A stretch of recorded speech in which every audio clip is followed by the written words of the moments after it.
All right. All right. Hello, everybody, and welcome to the ACRL Image Resources Interest Group Midwinter virtual meeting. We have a full agenda today, so let's go ahead and get started.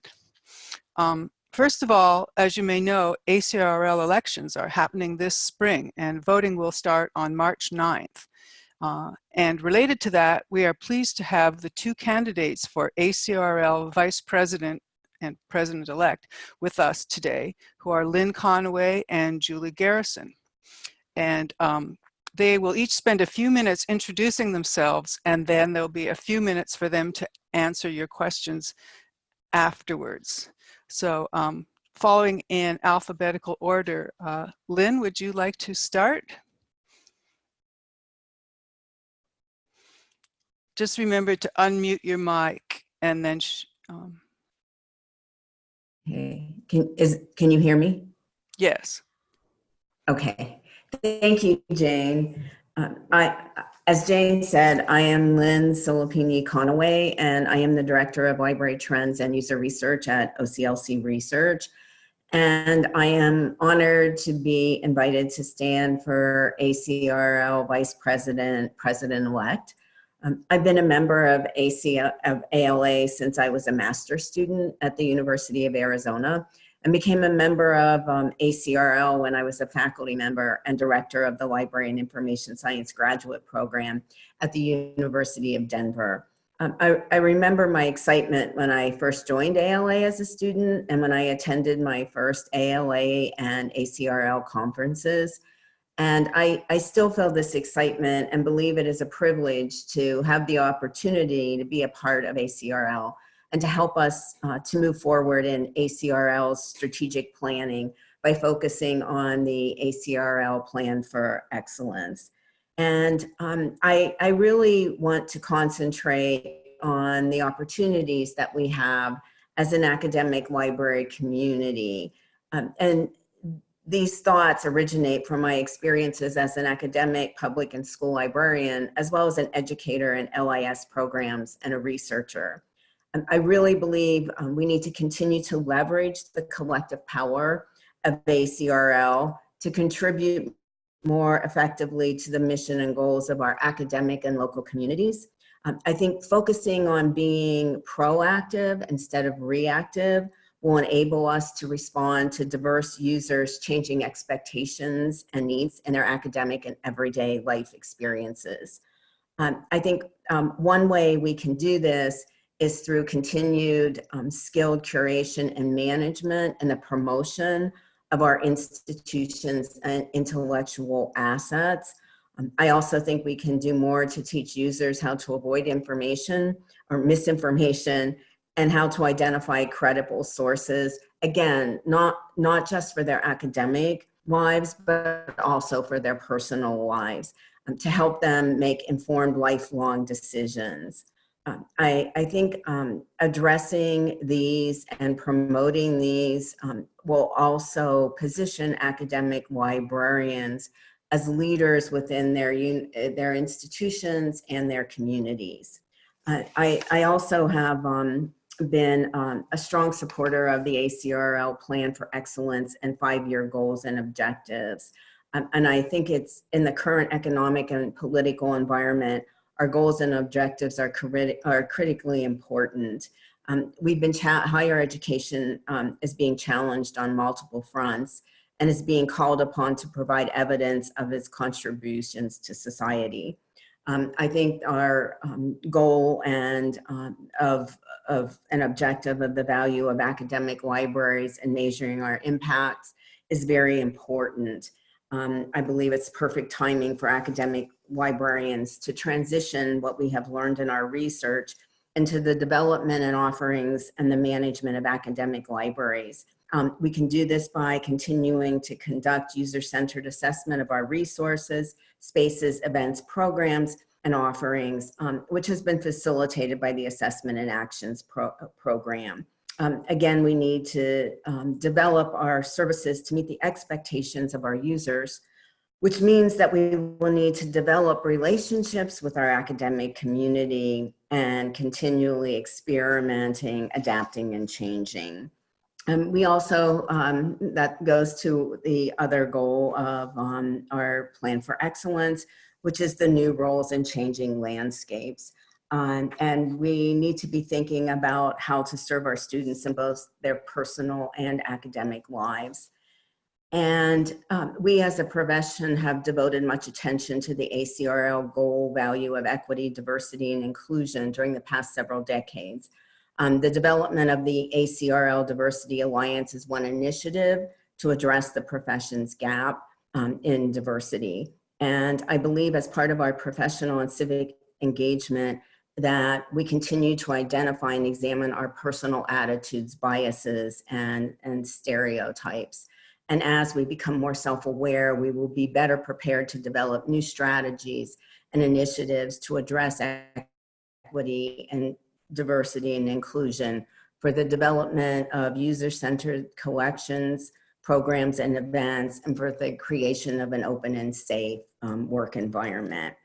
I think we also need to build relationships both within our local communities and in our institutions, and really start to listen, read, and learn about our colleagues, and as well as present and publish our studies on how we contribute to our universities and colleges' missions and goals.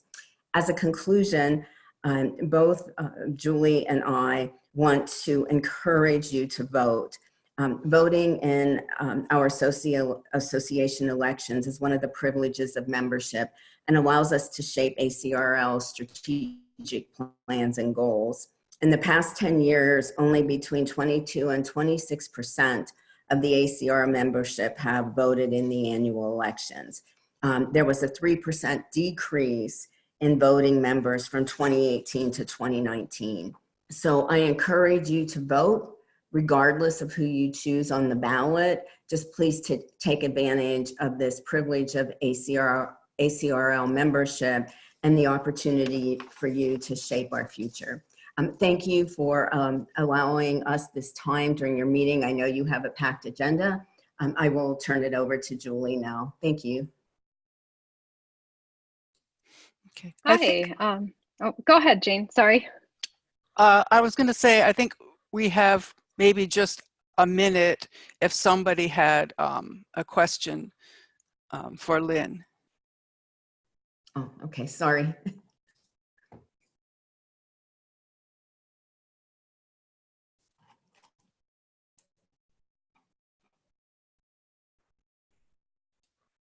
Hi, Lynn. This is Maggie Murphy. I am the incoming convener for this interest group. And I wanted to know if you have any insight or ideas about how the role of ACRL interest groups might change under the ALA Forward Together plan. That's a good question. We attended an ACRL Leadership Council meeting last week, and from my understanding of what is happening is that with the reorganization, that it's going to take it's going to be another 1 to 2 years for voting adoption if this does happen. It'll take about 4 to 5 years to actually implement everything in that in the organizational plan if it is adopted. But what we have heard was that council, if this plan goes forward, there will no longer be council as we know it. However, there will be representation and more involvement from different interest groups, committees, and sections. So that was my understanding of what I heard last Friday. I would, since I think this is a question you may, I don't know if you may want to open this up to Julie as well, because I know she attended and she may have something to add so that we're all on, the question is in order. It's up to you. Yeah, I was going to ask Julie about that also. I think, you know, as members of an interest group, we are just hoping that whoever is at the helm of ACRL will make sure that this kind of group continues to have support from the ALA structure, because the document is definitely very confusing and it's unclear about how things might change in the divisions going forward. And Maggie, that's you know, it is unclear. Yeah. And I think that's why there is so much discussion about this. But from my understanding, I was a little skeptical about this. So I have to be really honest. I haven't stated this publicly.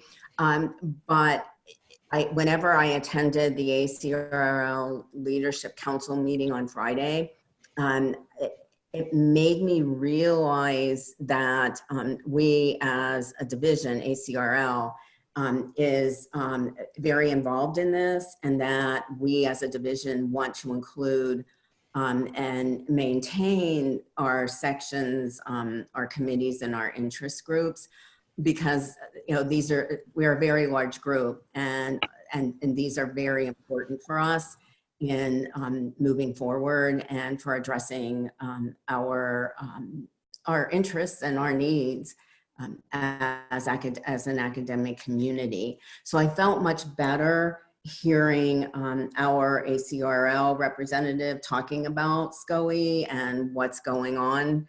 So it did relieve some of my apprehension and I would say fear in some ways.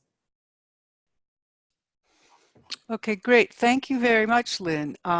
Let's hear next from Julie Garrison, who is our other candidate for ACRL Vice President, President-elect. Okay, thank you. Thank you, Jane, for giving us the time to introduce ourselves to the Image Resources Interest Group. I'll state sort of the statement that I have here as an introduction, and then I'll go ahead and address Maggie's question too, if you don't mind, and I'll try to be brief. Again, my name's Julie Garrison. I'm currently the Dean of Libraries at Western Michigan University. And I've been a librarian in the profession for over 24 years and a member of ACRL for 17 of those. I feel that much of my success in my career has come from the engagement with and the support that I've had with professional peers and my strong connections with my professional association. ACRL has been invaluable to me as a librarian and a leader, and for that and many other reasons, I'm excited to be standing for this office. I think that it's a very dynamic time. You talked about future forward. It's dynamic in terms of what's happening within higher education, what's happening in libraries, what's happening within our association writ large. So I think that ACRL really has a strong position in many of opportunities to be leading us in supporting academic librarians through a lot of this change. And I see this through three areas that I'd really want to focus if I were to become the Vice President, President-elect for the association. First, I think that we need to be looking at the ways that we forge stronger collaborations, as Lynn mentioned in her a few moments. She also sees a great connection between what we're doing in libraries and the world around us, and so we tend to agree on that very much. And especially, I think, as ALA is moving toward future forward, there's even renewed motivation and opportunity to build stronger collaborative networks, both among the other ALA divisions, with other library organizations, as well as in higher education organizations that might help us look at issues through a much more holistic lens. I think that we're still often researching and solving problems separately, or adapting each other's ideas and projects, but it would be more powerful if we could identify commonalities and look for ways to more effectively and efficiently work together to create coordinated and adaptable approaches and solutions that are critical to all of our futures. Second, I think that we need to continue to build on that idea of building a community of best practitioners. We've had a long history within ACRL of investing in professional development. And I think it'll be important to invest in fostering a community of what I like to call best practitioners who are ready to face today's challenges. The ACRL helps members by adding context to emerging topics and growing the profession's ability to evolve our approaches in all of our different settings beyond what's already established in standards and best practices. So focusing our energy toward leadership programming, keeping up with issues that we're facing today and that are on the horizon, and continuing to help members build capacity to be agile, innovative thinkers and leaders and best practitioners within their local settings will be continually important. Third, I think that it may be time to review the Plan for Excellence as a whole membership. We're coming up on where the Plan for Excellence is almost 10 years old, and it's time maybe to question whether or not it still represents the visionary leadership, transformation, new ideas, and global perspectives that are presented in the plan's core organizational values. I'm not suggesting that it doesn't, only that it's been a period of time since the whole association has really weighed in on this. Certainly it is a living document, and it has shifted and changed over time, and the board and leadership within the association has paid close attention to it. Only I think that a conversation with the whole membership on how we build on our future based upon what we've succeeded on in the last decade may be a useful, it may be a useful moment in time for that. So as a candidate, those are the areas that I would like to focus attention on strengthening and addressing. And I welcome the opportunity to serve as a leader in moving the profession forward and building on ACRL's long tradition of excellence and responsiveness to member needs. Lastly, as Lynn pointed out, I also want to encourage your engagement with the voting, and please do encourage your professional colleagues who are ACRL members to do the same. So with that, thinking about that statement or the question that Maggie raised, you know, I think that there's still a lot of opportunity for negotiating how this takes effect. And ACRL is a large division. I think that it has the ability to influence some of the details as we move forward and to preserve what's important to us within ACRL. Some of the things that are being suggested are just that, suggestions. There is some language in there that's soft on certain aspects and some language in there that's more defined. And I think that there's real opportunity to influence the details over the next year or two before we even head into implementation. And as Lynn mentioned, it's going to be a long implementation ahead of us. I think that ACRL did a lot of good work.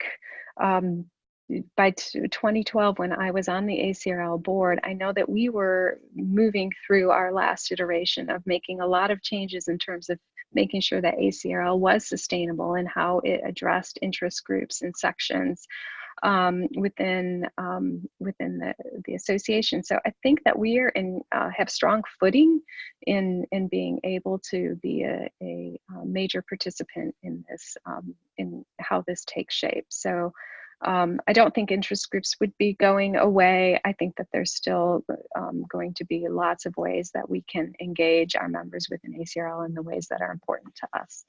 So with that, I will hand it back over to you, Jane. Great. Thank you so much, Julie, and thank you to you, Lynn. We really appreciate both of you joining our meeting and sharing your perspectives on ACRL and the interest groups with us.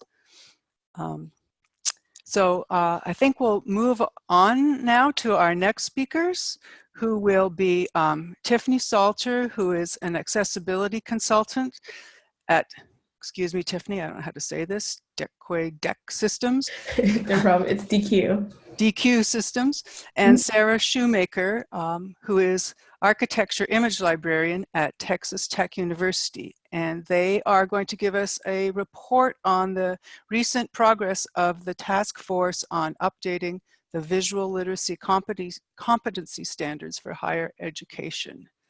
So, Tiffany? Thanks very much, Jane. Okay, let me give me a second to share my screen.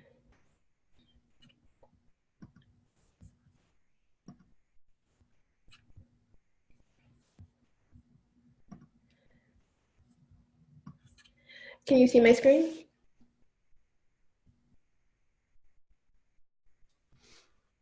Yes, I see it. Okay, great.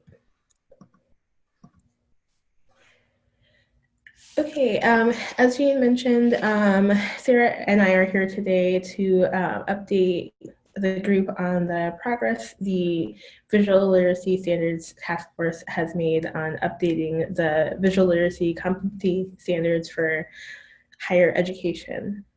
So we're going to talk briefly about the previous work that the group has done that we presented on at the previous IRIG meeting. But we're just going to sort of cover that briefly, but we'd be happy to share the slides from that previous presentation if anyone would want to see that. And I think there's also a link to the slide presentation on the IRIG site. Okay, so this is just a brief listing of our task force members. As mentioned, myself and Sara are going to be presenting on behalf of the group today. And these are the topics that we're going to cover, a brief recap of the past progress and goals of the group, as well as the work that we've been doing in the recent past and are currently working on, as well as what we hope to accomplish in the near future.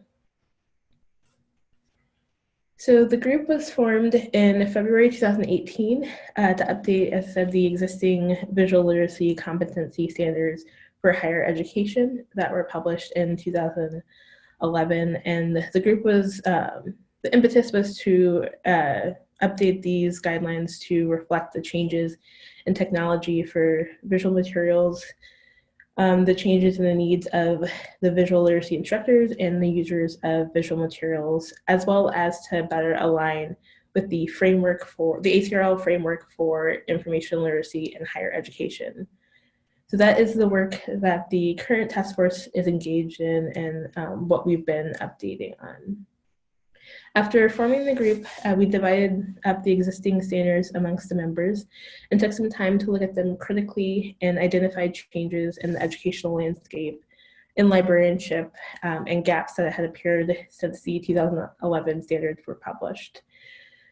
The same sort of critical look at standards was applied to the definition of visual literacy itself, as well as to the bibliography that was partnered with the 2011 standards to update those as well.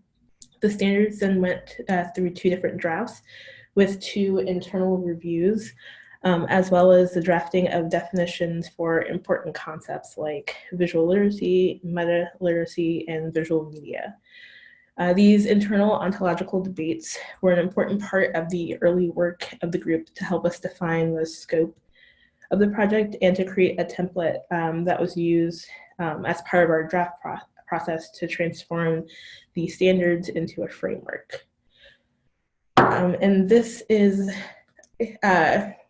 on the screen now is a look at that process that we underwent to transform those standards into a framework, and you can see sort of the result of the 2 different drafts, as well as that sort of internal reviewing that we did on each other's work to continue to sort of question and update and review.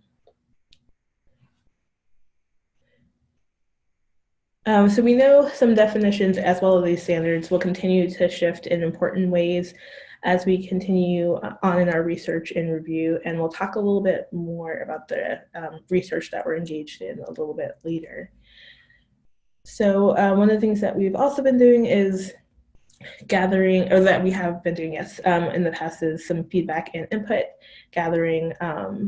One of these ways is we've labored to make the work that we're doing visible through a number of presentations, including at the past ACRL, VRA, ARLIS, the previous IRIG virtual meeting, IFLA, among other conferences and presentations. We also have a WordPress site, and there's a link in the slide to the feedback page. The link there, it's been noted on a number of our presentations as a way to gather user and instructor input on the presentations that we've made, as well as like our draft. We haven't received as much feedback through this as much as we'd like, but are finding other good ways to gather input. It's also to say, if you have any feedback on this presentation and the ideas that we've presented here, we'd love to hear your feedback. And that link is a great way to do it. We're also using an upcoming ARLIS presentation to get some more hands-on feedback from participants. So that's a little bit about the work we've done on the past and the overall goals of this updating process. And we'll shift now to talk more about what we're currently working on.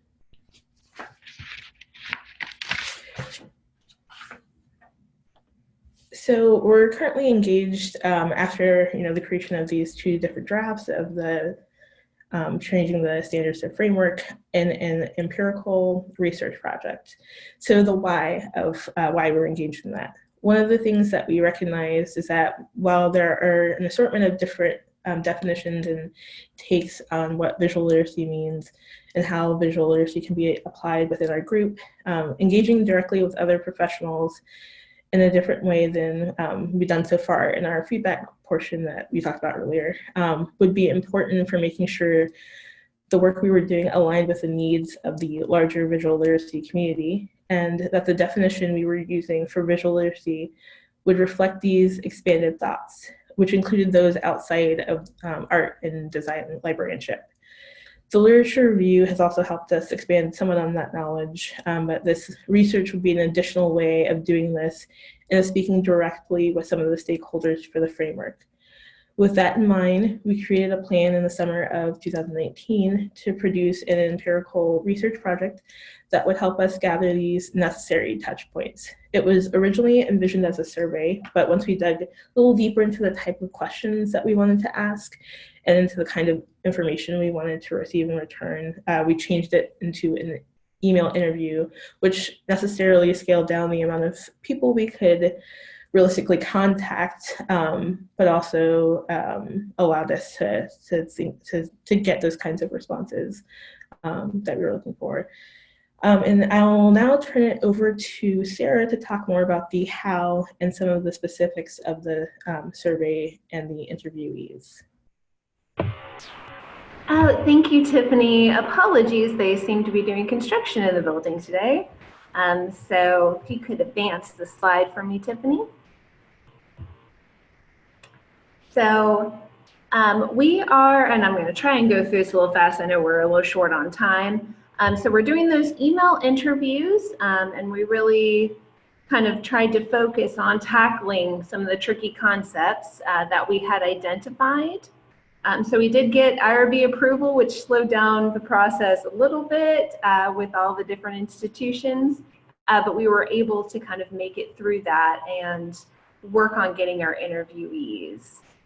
So next slide, Tiffany. Great. So really the focus was trying to get those expert opinions. So of course we did have to narrow it down to a group that would let us reach kind of the key experts, our stakeholder organizations, as well as try and get people from outside the art and design fields, because that is the background of all of our task force members. So we used that bibliography that Tiffany had mentioned earlier. We looked at our stakeholder organizations like other ACRL sections, like Visual Resource Association, ARLIS, International Visual Literacy Association, etc. And then all of us kind of brainstormed a list that ended up being 127 people that we would solicit to complete our email interviews. Next slide, please. Great. So we do recognize that this is a document created for academic librarians. So 115 of our contacts work in colleges or universities, and 76 of them are in academic libraries. In the position titles, a lot of keywords that came up were liaison, instruction, digital, special collections, metadata, and even some deans. Outside of libraries, a lot of the departments we looked at were education, some even more kind of administrative roles in assessment or instructional design, a lot of people from fine arts, visual resources people, so usually they are in departments such as art history, people in media and communications, library instruction, library sciences, museum studies, even some math and sciences. We're hoping for a couple more, but you know, that is definitely something we're looking at as well. And then people outside of higher education, working at museums, non-academic art libraries, and even some federal agencies. Next slide, please. So this wasn't something we kind of were intending to try and get a geographic distribution, but I thought it was interesting. We had a fairly good representation across the US, except for kind of a odd curve through the US. We do have some representation outside of the US, specifically in Europe, a lot more in the United Kingdom. Next slide. So here is our current status of, out of the 127 people that we emailed, 44 agreed to participate. So that's a survey response rate of 35%, which is not bad. You know, due to holidays and beginning of semester, some of these initial interviews, questionnaires have not been returned back, but we have had 31 being returned. 28% of those are from academic librarians. And then the group has gone through these and created follow-up questions so that we can, you know, further investigate interesting concepts that have arisen from these questionnaire answers, and really ensure that we're fully understanding what they're saying and not reading into their comments with our own biases. And then we send those follow-up questions and hopefully they will be able to respond back to us. And now I will pass it over to Tiffany.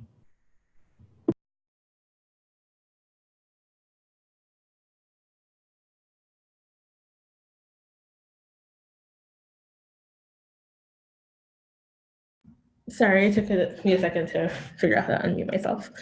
So I just wanted to sort of wrap up quickly by talking about our timeline for our next steps in the process. So we're currently in the process of finishing up with the follow-up questions for our interview participants with an eye of completing the rest of the work on the interviews by the middle of next month.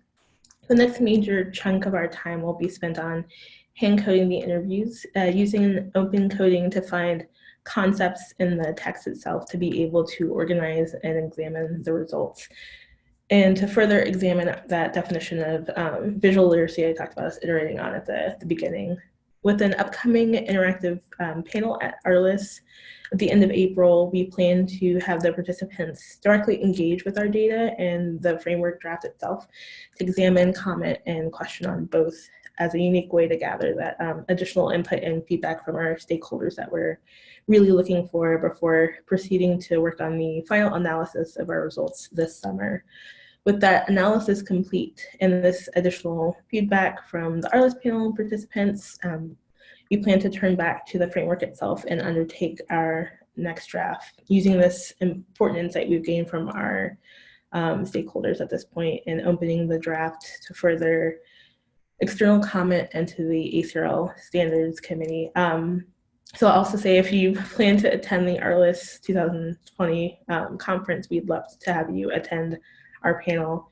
And our overall goal is to have all of our work on this completed for ACRL 2021, not only to present on it, but to also make the updated framework available for users. And that's it. The feedback link is again on the screen, and we'd be very happy to get any feedback from the group on your thoughts on the ideas that we talked about today. And do we have time for questions? Is that okay, Jane? Maybe one or two quick questions, Okay. if somebody has something. Sure. If anyone has any quick questions that they would like to shout out.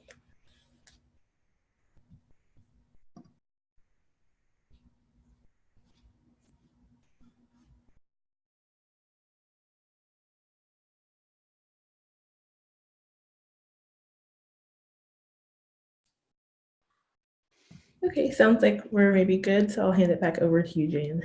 Okay, great. Thank you very much, Tiffany and Sara. It's great to hear the ongoing progress of this effort, and I'm sure we're all looking forward to your reports at ACRL this year and at ACRL 2021. Our next speaker is Adriana Cásarez, who is a diversity resident librarian at the University of Texas at Austin. And she's reporting on her digital project about images from Virgil's Aeneid, which was compiled using Omeka and Tableau. So Adriana, if you want to share your screen. Sure, thank you, Jane. All right, let me get this shared.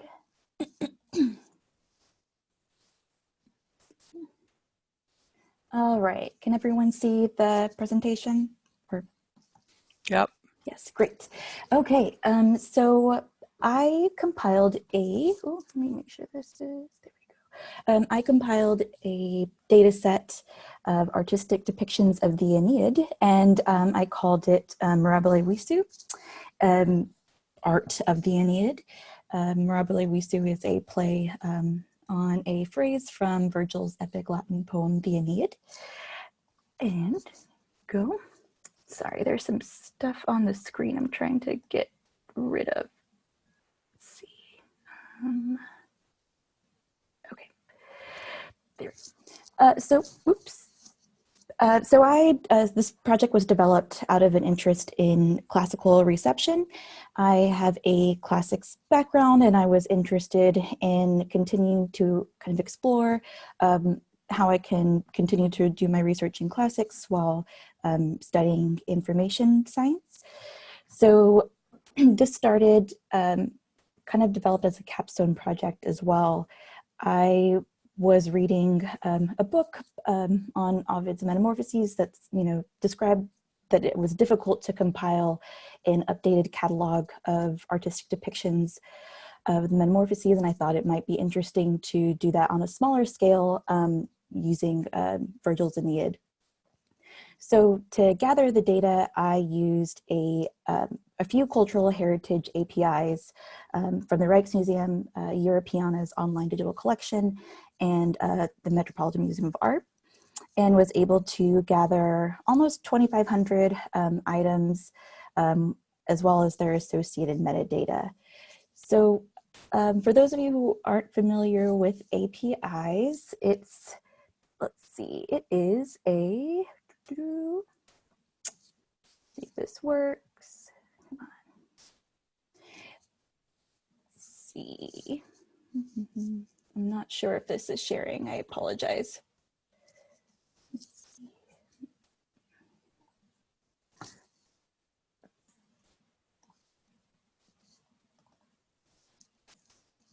Okay.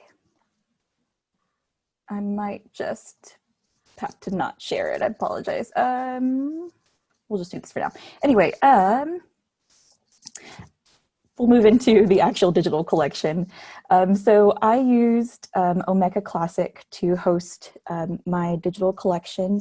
I was able to use Reclaim Hosting, which is a relatively cheap way to get server space and create your own domain. And I was able to upload the metadata as well as the actual images onto my new server, my new domain. And let me go ahead and switch just to a live view. Sorry, I thought I had it all figured out. There we go.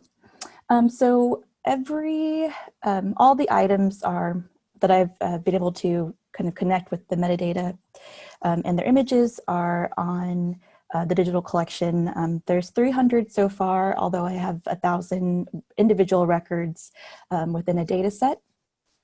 Each item has pretty extensive metadata. I tried to follow the VRA core standard, use the ULAN controlled vocabulary, as well as icon class for standardization of scene descriptions. So a lot of the descriptions were directly scraped from the cultural institution's original source. And I added annotations for the specific book that each scene was depicting, as well as the actual scene depicted. Each item also is linked to a general collection and is tagged with characters or themes. Let's see. And currently, the collections are organized by the 12 books in the Aeneid. Obviously, there are some books that are more popular than others. Book 4 contains Dido's death, and it's a very evocative image, which is kind of also in some ways an inspiration to even start this collection. It's a really moving scene. So I just wanted to kind of look at that really quickly. And right now there aren't any exhibits, but that's something that I would like to add on in another iteration of this particular project. But let's talk about some potential uses for this. So I'm interested in kind of promoting this digital collection to be used as many visual resources collections are currently for instruction within slides, within the classics classroom, as well as the art history classroom. I think this collection would also be helpful as a digital pedagogy tool, allowing students to create their own exhibits by identifying any themes or characters they're interested in while they're exploring art or the Virgil's Aeneid as a text itself. I think this could also be a great exercise in digital literacy by, oh, is it really? Thank you. Sorry, Jane. Let's see.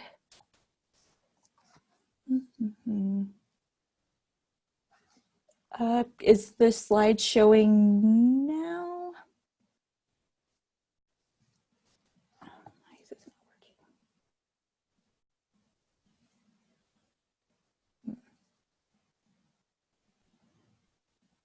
Sorry, can anyone let me know if my slides are showing right now?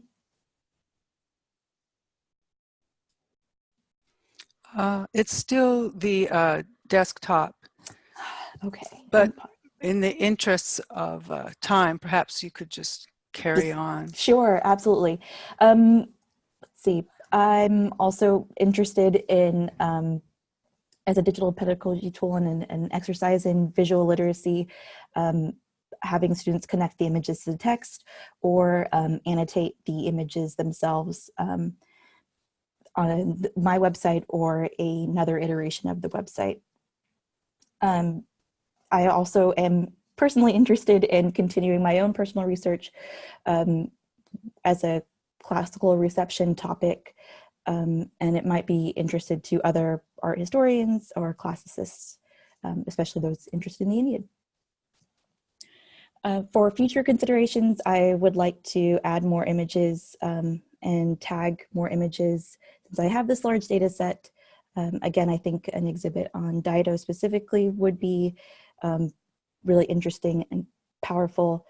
I would like to move from Omeka Classic to an interface that supports IIIF, especially since there's more of a comparative element to many of these images, as well as continue with some more data analysis. I haven't been able to go through it today, but on the digital collection website, there is a section that describes some of the data analysis that I have done already with Tableau, and I'd like to continue to explore more associations with the images and the text, especially looking at kind of cultural reception based on period and nationality of artists.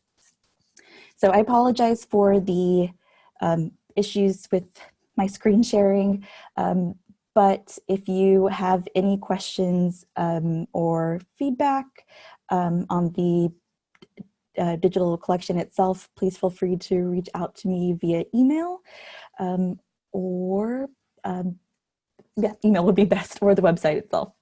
But thank you very much for dealing with me. I appreciate it. That was great. Thank you, Adriana. It was great to hear about your digital project and your use of Omeka and Tableau, you know, doing the analysis of the data.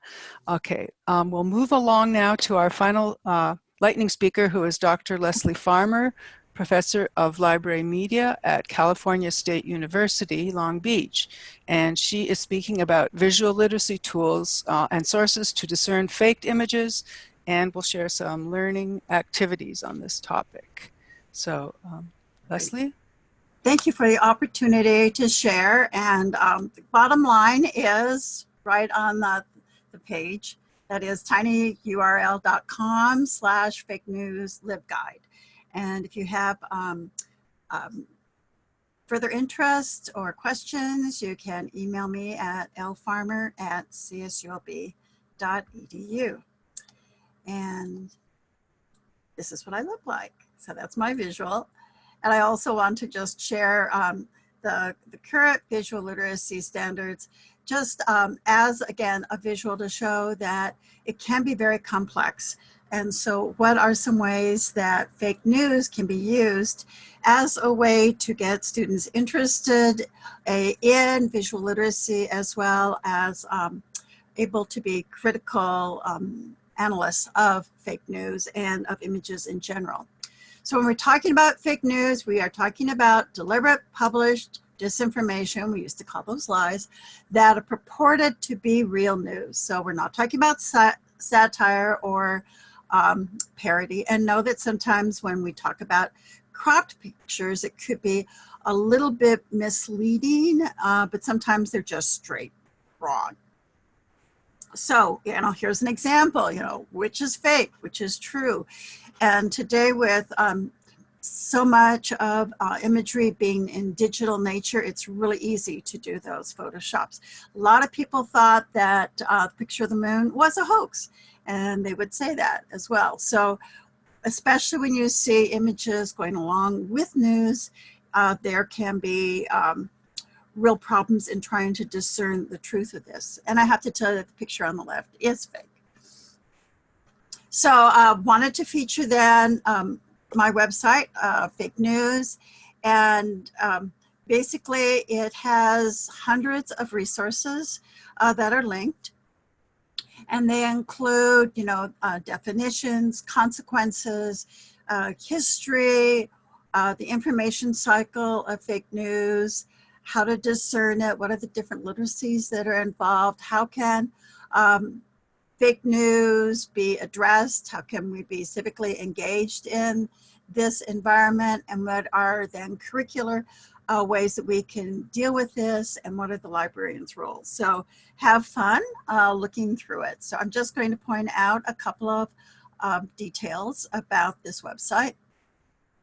Here are the different literacies. We're talking about news literacy, media literacy, visual literacy, information literacy, digital literacy, and numeracy. So let's drill down then to visual literacy. And for each of the literacies, then I provide then some basic background on it, as well as some fact-checking tools and learning activities. So I just wanted to point out a couple of examples today. So within that list of background information, there is a bookmark collection in Merlot I happen to be the manager for the ICT Literacy section of that.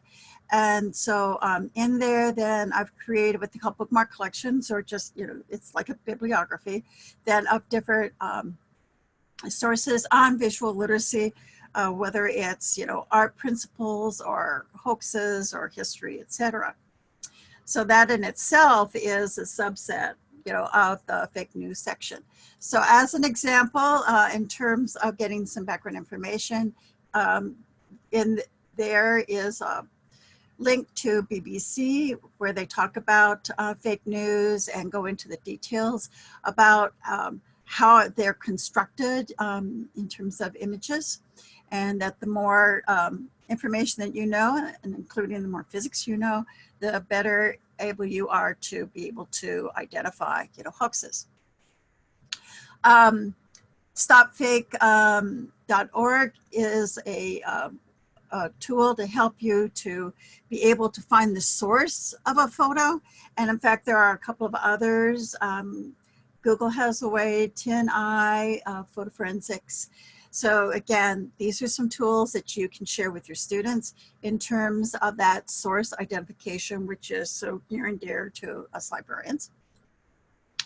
And then in terms of activities, I list several of them, and this is one of them, Mind Over Media.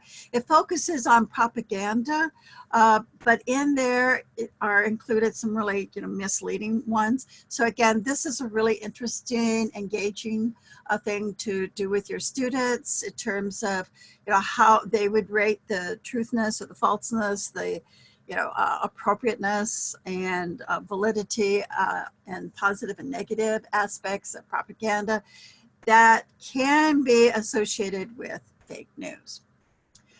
Also included in there is a link to my ICT literacy section that focuses just on visual arts, and also includes some LibGuides on that, as well as articles on visual literacy and links to activities that encompass the ACRL information literacy standards that have to do with visual arts. So again, this is kind of, you know, extended beyond just the fake news, but fake news then, as I said, is a really good hook. So in the fake news website, I also have curricula that are set for high school and college, including PowerPoints and videos. But if you only have a one-shot deal, and I really like Hamilton, so I have to say, you know, don't throw away, you know, I'm not going to throw away my shot. If nothing else, you know, to discuss with students about their definitions of fake news, why it's important, what does it look like, who do you know, trust, talking about reputable, you know, visual sources, and to be a fact checker, which I think is a little more exciting to say than today we're going to evaluate websites. So basically looking through, you know, the entire website, including the images and how do those images inform the content, to look at the source, look up, to look across at other sources for the same information, and then look inside. So here are some fake news learning ideas.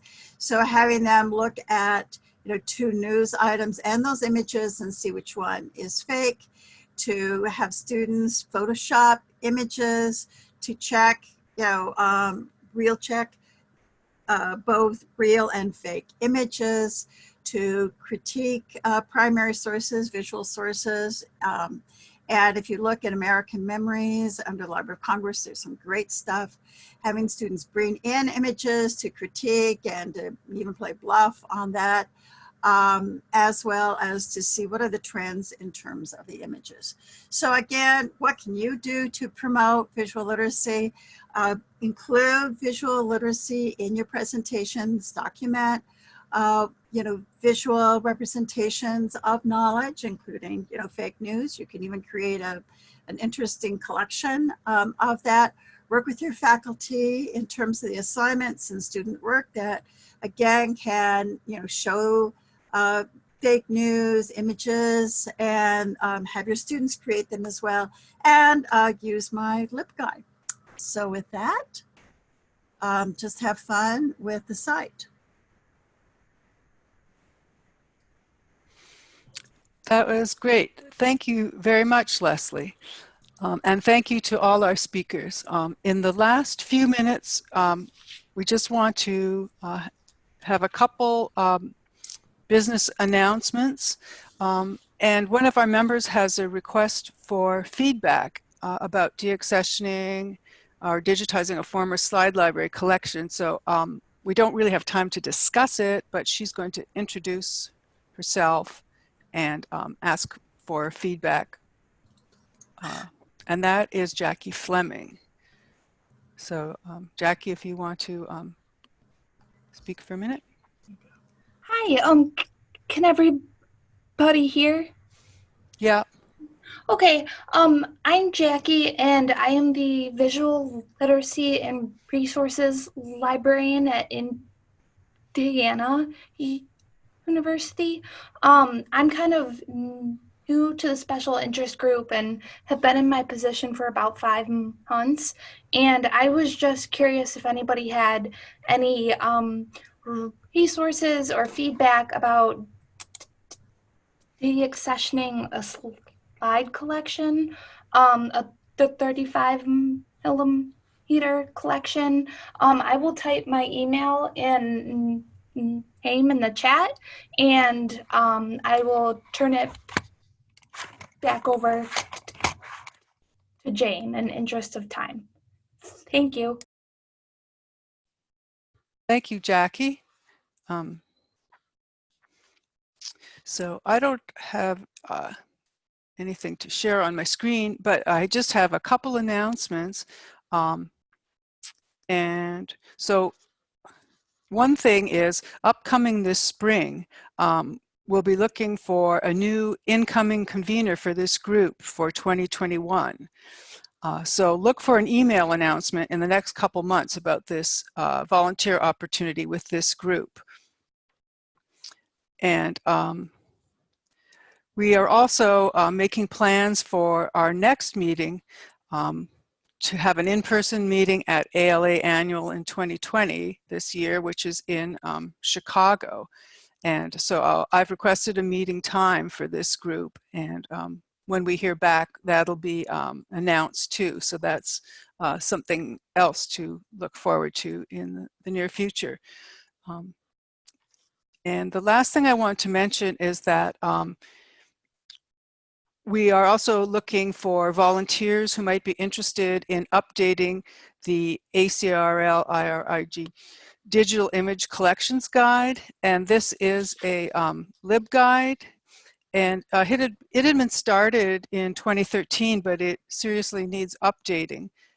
So if anyone is able or interested in doing that, if they would contact me or our current incoming convener, Maggie Murphy. So I'll try and type the